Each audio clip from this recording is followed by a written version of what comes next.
जी जनाब, तो कैसे हैं आप। आज की इस वीडियो में हम बनाने जा रहे हैं मज़ेदार से बैंगन नहीं बल्कि बैंगन के पकौड़े बनाने जा रहे हैं। चलते हैं रेसिपी की तरफ। आपको यहाँ पे चाहिए होगी सबसे ज़रूरी जो चीज़ है वो है बैंगन आपने ले लेने हैं, 2 लेने हैं। इसके अलावा एक बड़ा सा बर्तन ले लें। बड़ा सा बर्तन लेने के बाद आपने इसमें डाल लेने हैं बेसन जो कि मैं यहाँ पे ले रही हूँ 1 कप, बड़े वाला कप वो ऐड कर लें। इसके अलावा जो चीज़ आपने ऐड करनी है वो है काली मिर्च 1 चम्मच। उसके अलावा आपने खुश्क धनिया ऐड कर लेना है, वो भी 1 चम्मच ही ऐड करनी है। सुर्ख मिर्च पिसी हुई 1 चम्मच डाल लेनी है। इसके अलावा आपको तिक्का मसाला चाहिए होगा जो कि आपने 1/2 स्पून टेस्ट के लिए डालना है। इसके अलावा जो चीज़ आपने ऐड करनी है वो है जनाब नमक आप हस्बे ज़ायका ऐड करेंगे।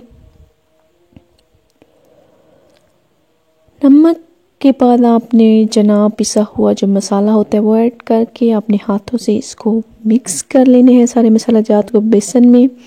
और ऊपर से आपने डाल लेना है थोड़ा सा पानी डाल के आपने मिक्सचर सा बना लेना है, यानी कि लई सी बना लेनी है।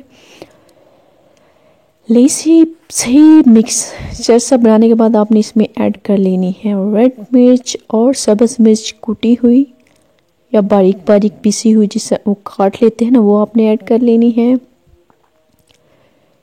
जी। तो वो उसको ऐड करके भी आपने मिक्स कर लेना है। अगर नहीं भी करना तब भी वो जब बैंगन ऐड करेंगे काट के तो भी ऐड हो जाएगा। चाहे गोल गोल काट ले, चाहे चौकोर काट ले, चाहे लंबे काट ले, जैसे मर्जी हो आपकी बैंगन काट ले। लेकिन मैं आपको यहाँ पे बताती चलूँ कि कैसे आप काटें तो बहुत अच्छा रहेगा। बैंगन पकड़ लेंगे और छुरी से पहले उसके 4 हिस्से बना लें।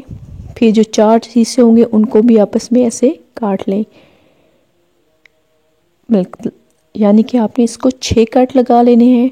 और ये जो डंडी है इसको आपने काट लेनी है। इस तरह आप इसको मिक्स कर लें, साथ मिक्स करते जाना है क्योंकि बैंगन जो होते हैं वो ब्लैक हो जाते हैं, इसलिए आपने 7 चम्मच या हाथ से इसको मिक्स करते जाना है। इसी तरह आप बाकी भी जितने बैंगन हैं उनको काट लें। और काटने के बाद अगर थोड़े मतलब कि बड़े हैं तो आप दरमियान से काट लें, वरना ऐसे ही बेस्ट है। ये देखें, ये बड़ा था थोड़ा सा, मैं इसको दरमियान से काट रही हूँ, आधा कर लिया है। अब इसका ये जो डंडी है इसको काट लिया है।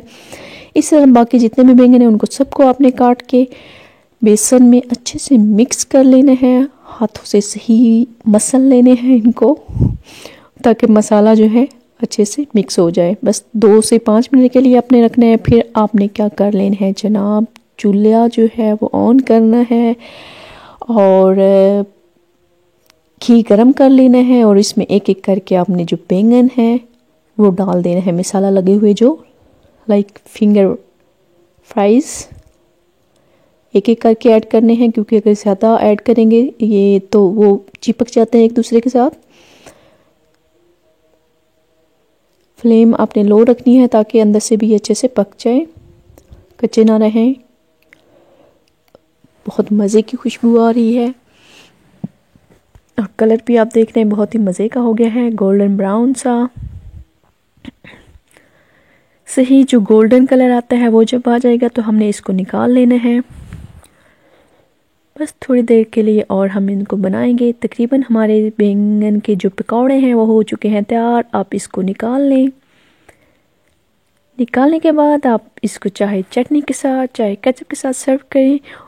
उम्मीद है आपको आज की ये वीडियो भी बहुत पसंद आई होगी। आने वाली वीडियो तक अपना बहुत ज़्यादा ख्याल रखिएगा और चैनल को सब्सक्राइब करना और वीडियो को लाइक करना मत भूलिएगा। अल्लाह हाफिज़।